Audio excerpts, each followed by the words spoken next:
So let's continue. Do you have any questions?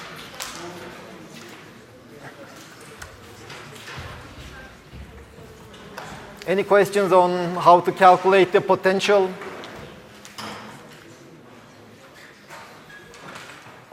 What it means?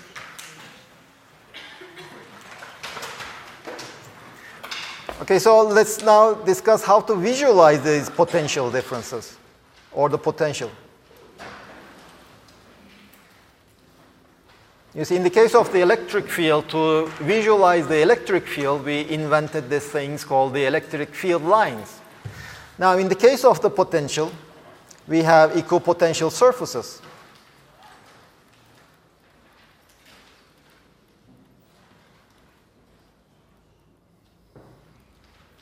By the way, before we continued, I had made a mistake over here. One of your friends had pointed out, here we were calculating the potential difference between the point VA and VB. This is VB minus VA. So I go from the point A to the point B. So I'm not going from point B to point A, but rather from point A to point B. So the direction of the arrow is the opposite direction.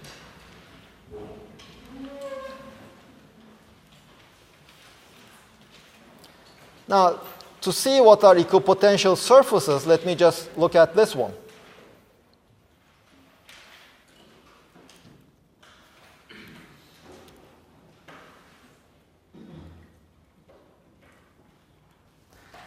Now, we had already seen that the point A and point B, they have the same potential. What if I imagine a point over here? The same. The point over here.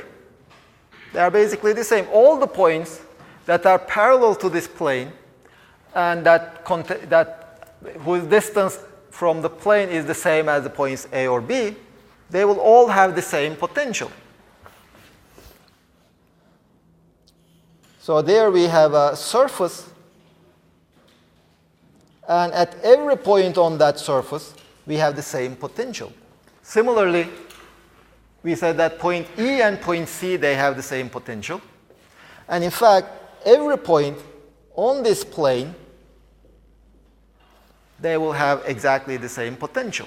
These are what we call the equipotential surfaces. So basically, they are surfaces formed by points having exactly the same potential. Now, if you look at these examples, well, the electric field lines are in this direction. The planes are vertical. So at every point, the electric field line and the potential surfaces, they are perpendicular to each other. In fact, this is a general property of any equipotential surface. This was a simple case where we know the electric fields and the equipotential surfaces. But in all the possible cases, equipotential surfaces and electric field lines, they are always perpendicular. So if this is an equipotential surface, then the corresponding electric field lines will be always perpendicular to that surface.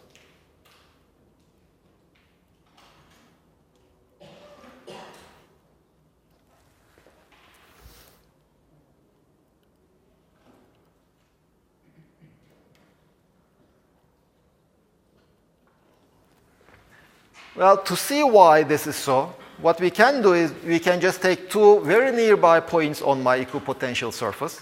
Let me just take this point and this point, point A and point B.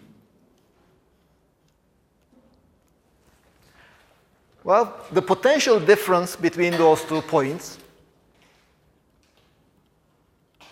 it should be 0. Because they are on the same equipotential surface. But the potential difference we can write as minus E dot dl.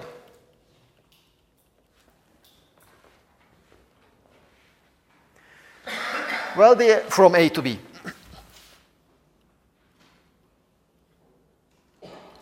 Well, those 2 points, A and B, are very close to each other. If they are very close to each other, the electric field doesn't change as we go from A to B. So I can just take it out of the integral. what remains is just the vector pointing from A to B. But this vector pointing from A to B, this is my LAB. It just points from point A to point B. Well, it is tangent to the surface. But at the same time, I know that this scalar product is 0. This is a tangent to the surface. And there's an electric field. And these two vectors should be perpendicular to each other. Well, those points, A and B, they are just arbitrary points on my surface. The only restriction is that they should be very close to each other. But that means that E is perpendicular to the surface.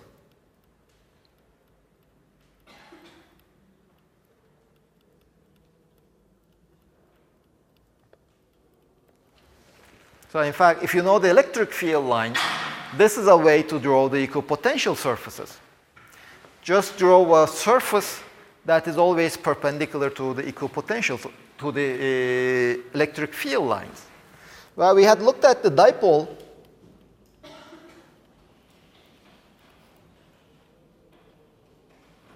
Plus Q and minus Q. The electric field lines look something like this.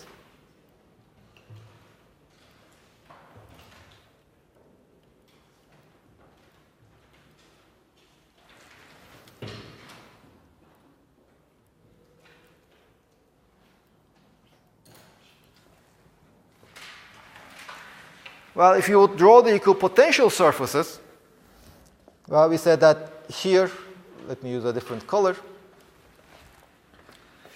If you would draw the equipotential surfaces, here it should be in this direction. We should start like this. And as we are crossing this electric field line, we should keep perpendicular. And as we are crossing this one, we should still be perpendicular to it. So that gives us an idea of how the electric field line, how the equipotential surfaces should look like.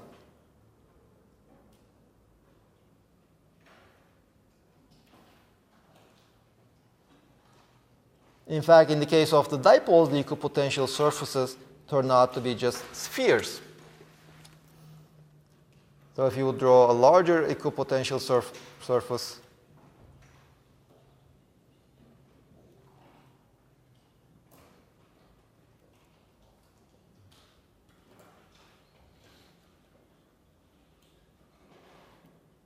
these are the equipotential surfaces. They don't have a direction. You see, in the case of the electric field lines, we had assigned a direction so that that direction would tell us what was the direction of the electric field at a given point. But for the equipotential surfaces, well, there is no need to assign a direction. And I should also warn you that these are not Gauss surfaces. You can choose them to be Gauss surfaces, but usually you don't have to. These are not related with Gauss surfaces.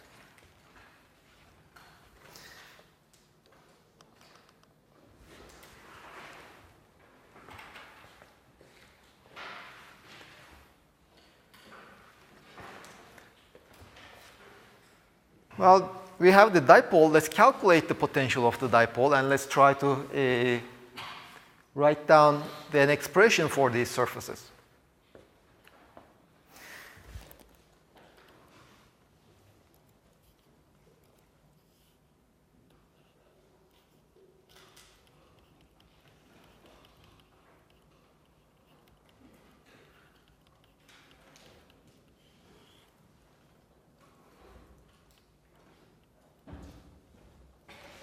Plus Q minus Q, and they are separated by the distance, let's say, d.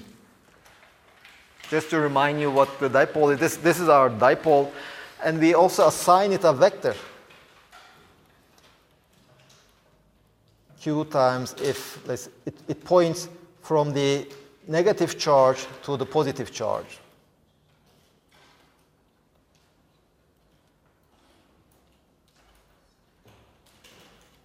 This is the P vector, and its magnitude is one of the charges times their separation. This was what we had defined as a dipole. Now, we had already calculated the electric field created by the dipole on a point on this plane, equidistant from both of the charges. If you remember, we had said that we had calculated that the electric field was always on that plane, it was horizontal. But we didn't calculate it, let's say, at an arbitrary point somewhere over here. We could, but it would just turn out to be very complicated. But now we can, since the potential, well, the complication in the case of calculating the electric field at a given point was that we had to take into account the vector nature. So if we were looking at the electric field at this point, this charge will create an electric field in that direction, this charge will create an electric field in that direction, and we had to just sum those two. And it would be complicated. But the potential is just a number. It's not a vector. So that would make it easy to calculate the potential at an arbitrary point. So let's say, let's just choose this point.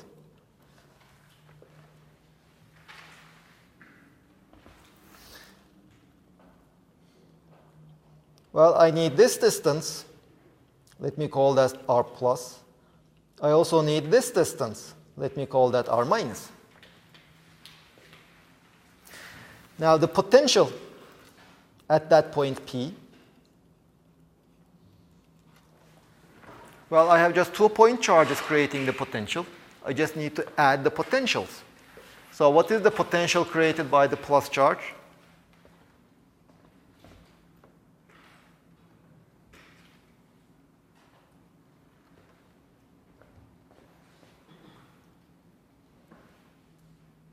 What is the electric potential created by the plus charge? Well, it just looks like the Coulomb force. Looks like plus Q divided by R plus. Well, for the Coulomb force, it was just a square. What about the minus charge?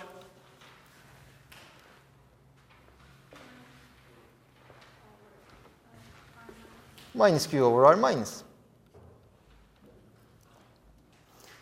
Well, this is equal to 1 over 4 pi epsilon 0, Q times 1 over R plus minus 1 over R minus, 1 over 4 pi epsilon 0, Q times R minus minus R plus divided by R plus times R minus. Now, I will make an assumption now. I will assume that my point is very far away and my dipole is very small. Let's say if my dipole is 1 millimeter, if those two charges are separated by 1 millimeter, then this point is something like 100 millimeters, 10 centimeters. So R plus and R minus, they just differ from 100 millimeters at most by 1 millimeter. So this R plus and R minus over here, they are approximately already 100 millimeters. It's just the distance from the center of the dipole, let's say.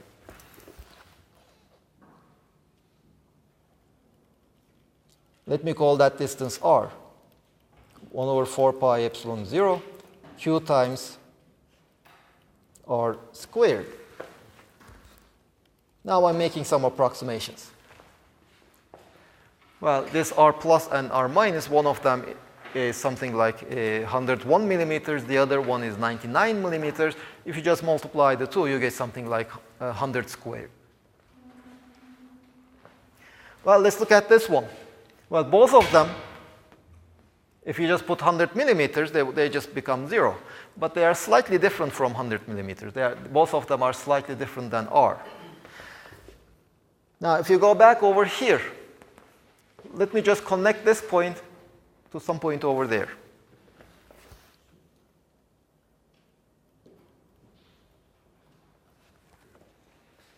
Such that this length is the same as this length over here. I'm just making that approximation. no, not approximation, but I'm just choosing one length along this r plus such that this distance is the same as that distance. So that r minus minus r plus is nothing but this separation over here. You see, that separation over there is r plus minus r minus. Now, keep in mind that here, the length, you see, this length is something like 1 millimeter, to give a concrete example. Whereas this length is just 100 millimeters. This length is huge compared to this length. But that basically tells me that this is not really such a triangle. It is a very, very narrow triangle. So that angle over here is almost 0. But if that angle over there is almost 0, the angles over here, they are almost 90 degrees. Well, let's assume if this is 90 degrees, if I know this angle, let me call that angle theta.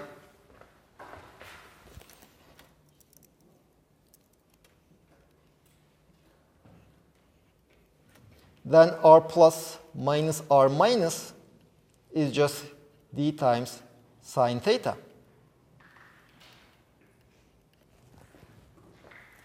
You see, this angle is 90 degrees. So here I have a right triangle. This is the hypotenuse. And this, I'm looking at the angle, the side opposite to that angle. So that's just a sine. So this difference is just d times sine theta.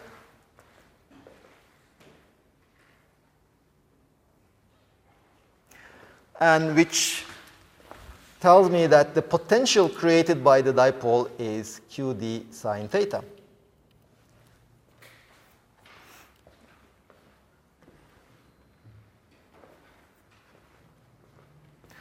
Now let me write it like this. This is equal to 1 over 4 pi epsilon 0, q times d times r times sine theta divided by r cubed.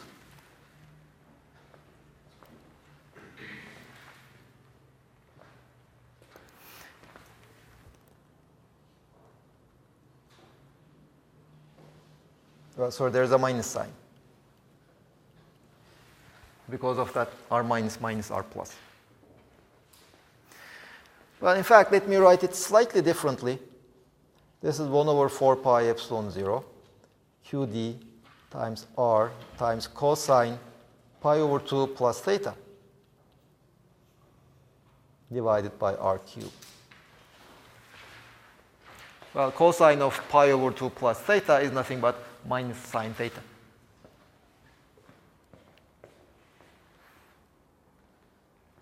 Well, this looks like something. You see, q times d was just the magnitude of our dipole moment of this system.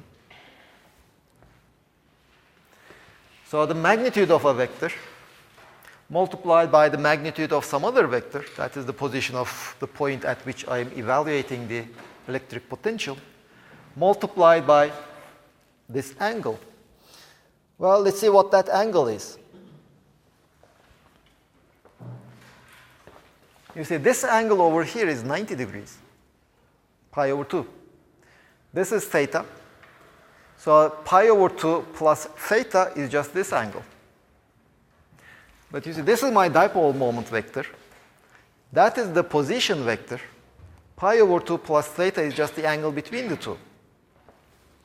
So if we go back to our potential, the magnitude of the dipole vector, the magnitude of the position vector, if I assume that my dipole to be at the origin, times the cosine of the angle between them. This is nothing but the scalar product. So the potential created by a dipole at the point R, potential created by a dipole at the origin. This is 1 over 4 pi epsilon 0, p dot r divided by r cubed.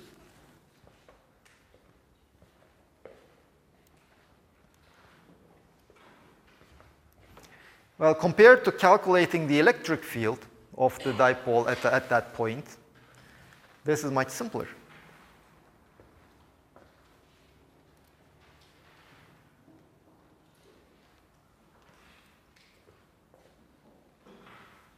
Any questions here?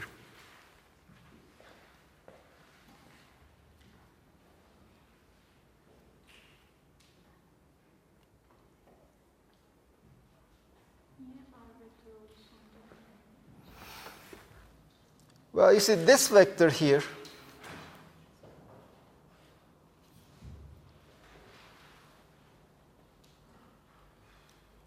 is what I call the R vector, the position of that point P, the position vector at that point P. Its length is just R. And when I wrote it in this form, I could say that the numerator is just the magnitude of the dipole moment vector, the magnitude of the position vector, multiplied by the cosine of the angle between the two. So this numerator is just this scalar product. But keep in mind that here, this is R cubed. So at this step, it was just R squared. Now it is R cubed.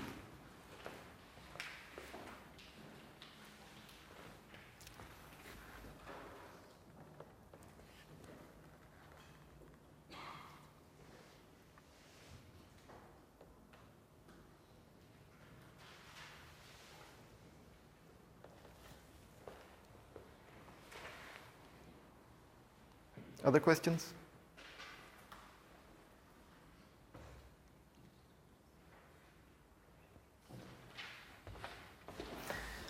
Well, let's do another example.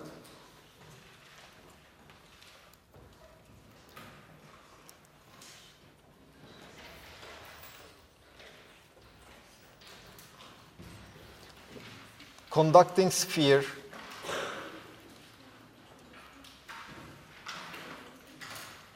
of charge Q. So that charge Q is the total charge. So here we have the R sphere.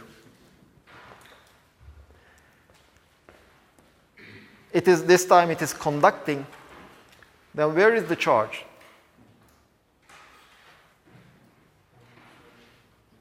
Well, since it is conducting, all the charge is on the surface, distributed uniformly.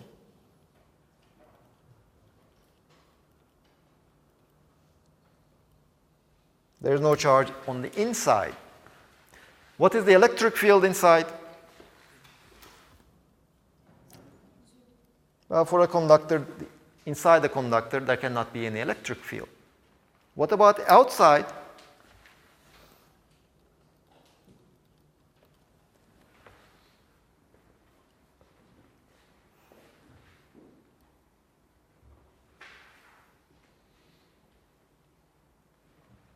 Well, since it is spherical, outside it just behaves as if it's just a point charge. So the electric field would be just 1 over 4 pi epsilon 0 q over distance squared in the radial direction. So if you are at a point on the outside, this whole thing behaves like a point charge. Both the electric field and the potential will be the electric field and the potential of the point charge. What about the potential at a distance r outside?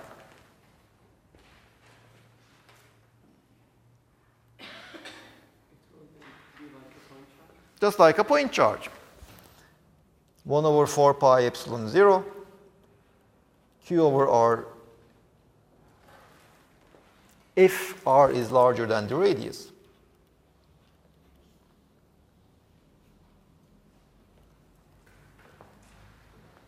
What about inside? What is V of r if r is less than the radius?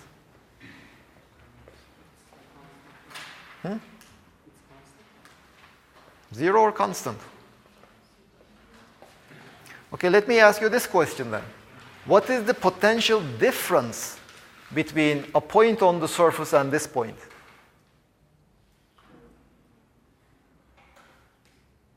Potential difference between these 2 points. What is the electric field? Inside is 0. The potential field is the integral of the electric field. So that's also 0. Inside, the potential is not 0. It's the potential differences that are 0 inside. Well, what is the potential on the surface? Given by this expression on the surface. So inside, the potential is just a constant.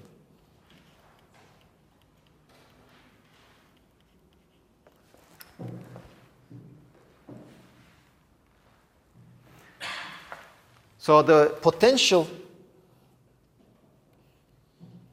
as a function of the radial distance looks like it's just 1 over r until you reach the surface, and then it is constant. Although the electric field is 0, the electric potential is not 0. Yes, the charge is on. That is why the potential is constant. For example, if you take a cross-section from inside, the charge is not present. So? Q over R is 0. Well, okay, so you are saying that let's just assume some segment over here.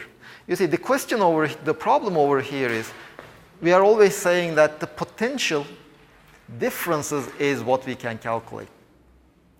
And we always assign, if possible, the potential at infinity to 0. The inside this sphere has a larger potential than the potential at infinity.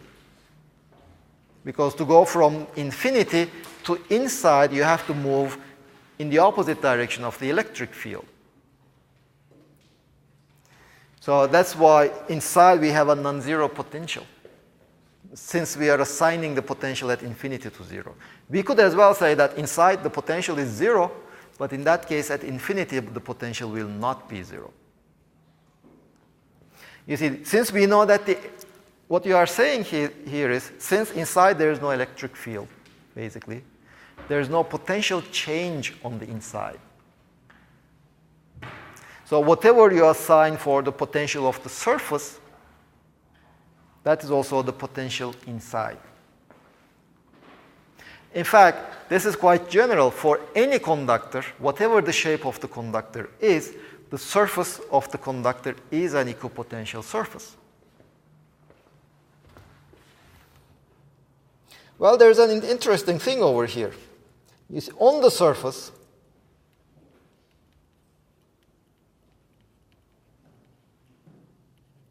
V of r is equal to r times E of r.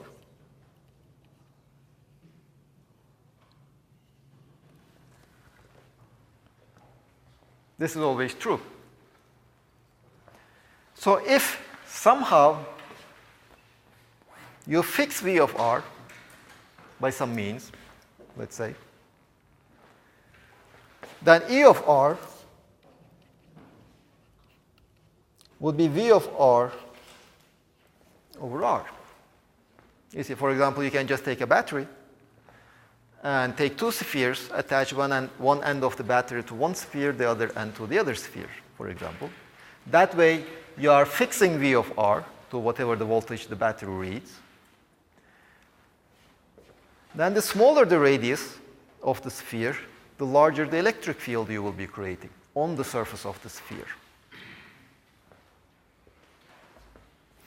So you can create a huge electric field even if you have a small potential, as long as you have a very small radius. Now, one example of this is the tips of very pointed objects.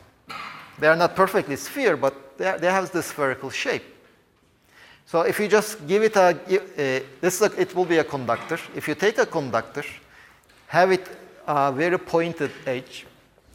So if you just apply a potential difference, or by some means you create a potential there, then you will be creating a lot, for the given fixing that potential, you will be creating a large electric field. But keep in mind that the atmosphere, if you look at the air, is made up of atoms which are just positive and negative charges. And in the presence of an electric field, they just move in opposite directions. So if your tip is pointed enough, or your potential is large enough, let's say, then you can break up the electron in the atom. So they will accelerate, And as they are accelerating, they will be colliding with other atoms and ripping some electrons off. So you get this avalanche of electrons and negative and positive charges.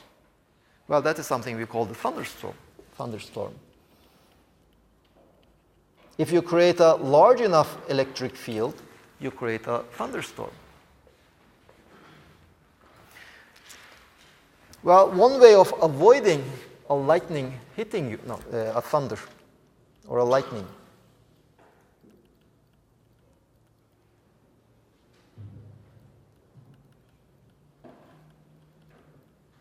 How do you avoid the lightning? What do we use to avoid the lightning?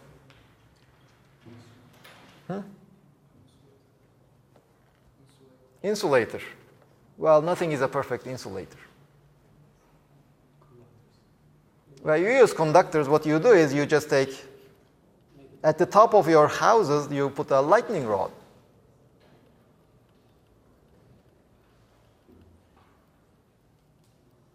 Or paratonnerre. It has a pointed tip. So even for very small potential differences, there will be a large electric field there. Well, since there will be a large electric field, it will ionize the gas nearby, even for very small, moderate potential differences. So if there is a thundercloud nearby,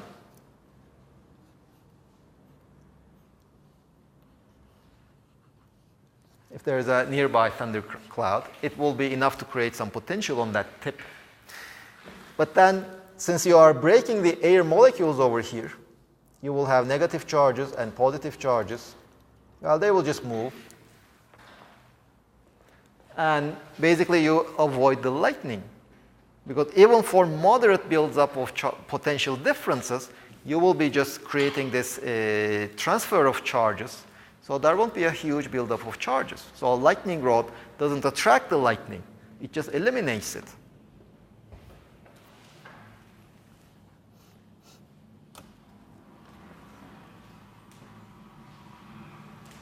So if you, the straight long-haired ones, if you ever get your hair with the static electricity just standing up, what you can do is just take a pointed conductor and point it into your hair. You can just use a fork. It's pointed enough. So they will just go down. You can try it.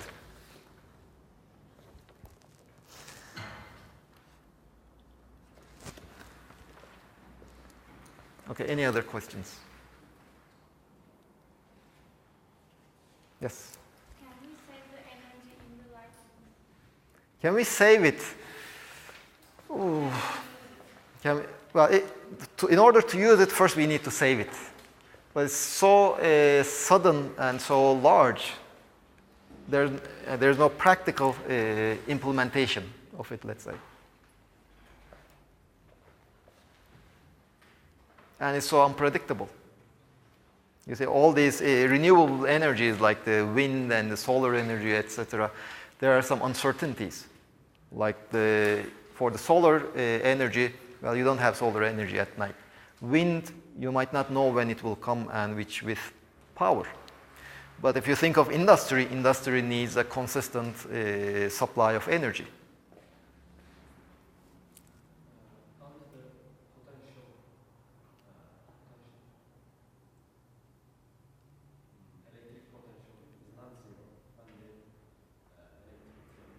Is zero. You see, the thing we define is not really the potential itself. What we define is the potential difference.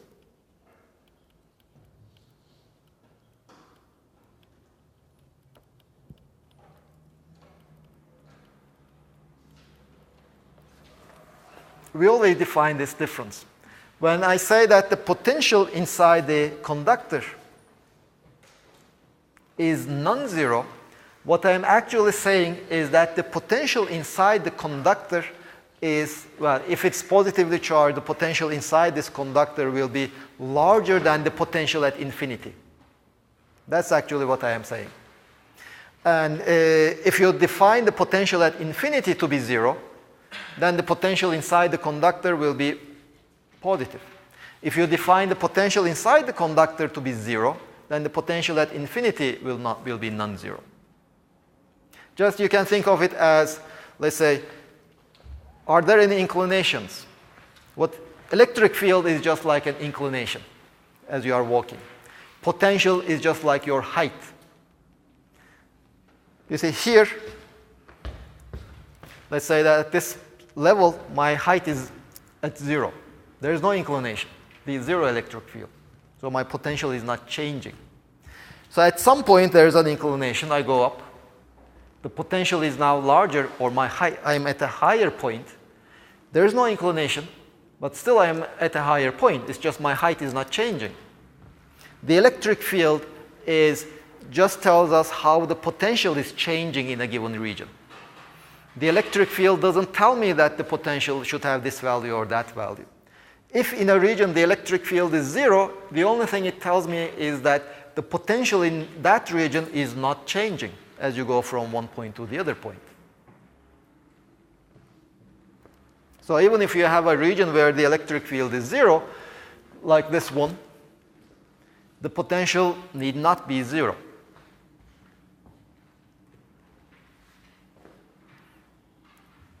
Other questions?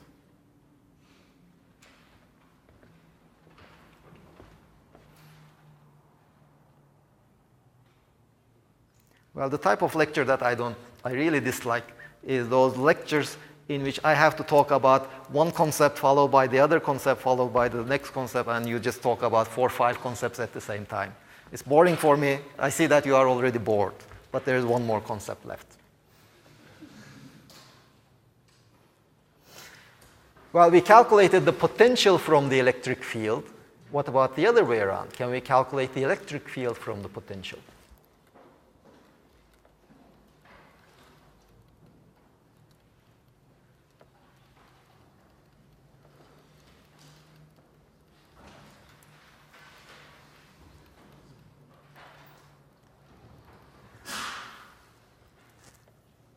Well, you see here when we were sketching the equipotential surfaces, we said that, okay, if we have the electric field lines, you just draw surfaces that are at every point perpendicular to it.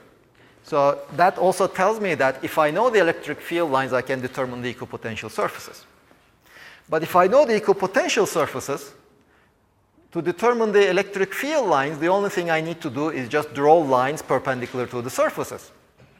So it basically tells me that if I know the equipotential surfaces, it should also allow me to determine the electric field lines, electric fields. If I determine the electric field lines, that means I know the electric fields. So let's see how it will work on practice. Let's just assume 2 points, A and B. They are very close to each other. So if they are very close to each other, the electric field along the line connecting the two, this is my line connecting those two. The electric field along that line will be constant. Let me call that vector dl.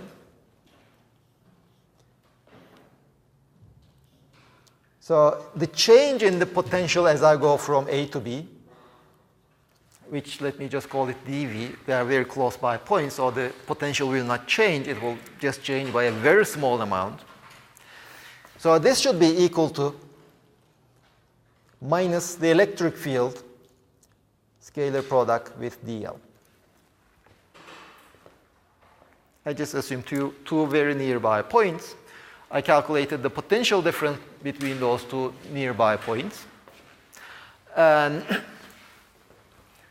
that potential difference should be equal to the electric field at that region multiplied by the path connecting the two. Well, let me write this out explicitly. The electric field will have the x component, the y component, and the z component. dl will have the x component, y component, and the z component. So this dv, this is minus ex dlx minus ey dly minus ez dlz.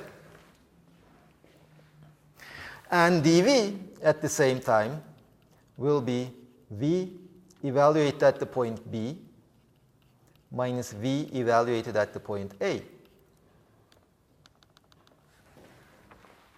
Or, since the position of B is just the position of A plus dl, I go to B from A by just this displacement dl.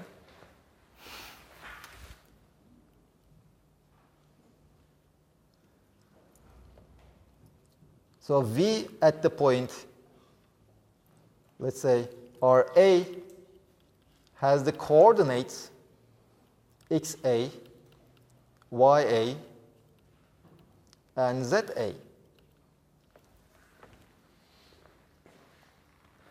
So V at the point xa plus dlx, ya plus dly, yza plus dlz minus v at the point xa, ya, za. This is just equal to minus ex dlx minus ey dly minus ez dlz. And this should be true for all dlx, dly, dlz. The only restriction I have on these dlx, dly, dlz is that I have these 2 points A and B. They are very close to each other. So one point is over here, the other point is right over here. The other point can be over here, can be over here, can be over here.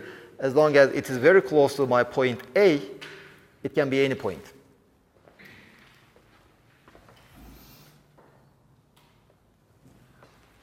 Well, if this is true, let me choose some particular points. Let me choose dly, dlz to be both 0. So I have 2 points that have the same y and z coordinate. They just differ slightly by their x coordinate.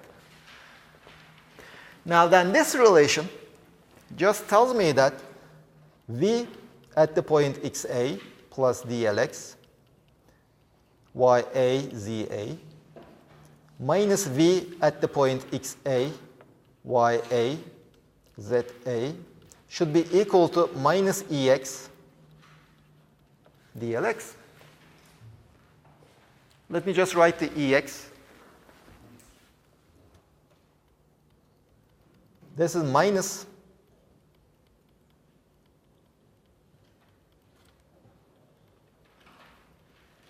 that difference in the potentials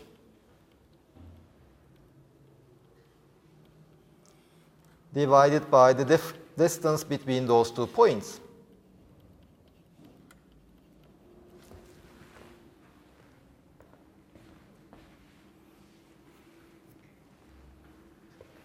Well, this is xa, they just cancel, the lx remains. So does this look familiar? And this should be true whatever the value of the lx is, as long as it is small. In fact, I will take the limit as dlx goes to 0.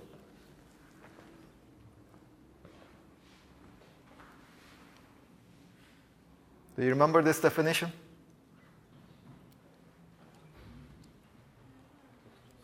It's just a partial derivative. So the electric field in the x direction is nothing but minus the derivative of the potential with respect to the x coordinate.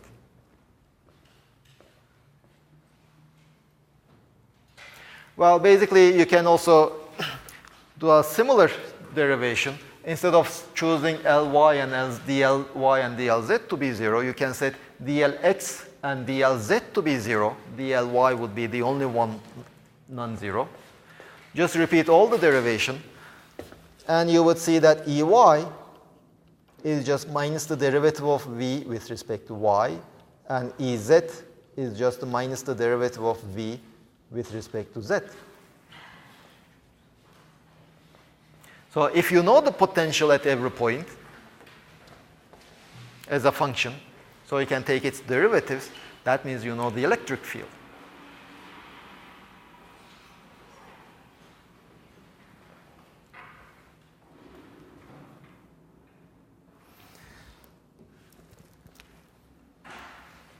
Any last questions? So basically this, in a sense, completes the cycle. If you know the electric field, you can calculate the potential. Or if you know the potential, you can calculate the electric field. Both the electric field and the potential, they carry exactly the same information about your system.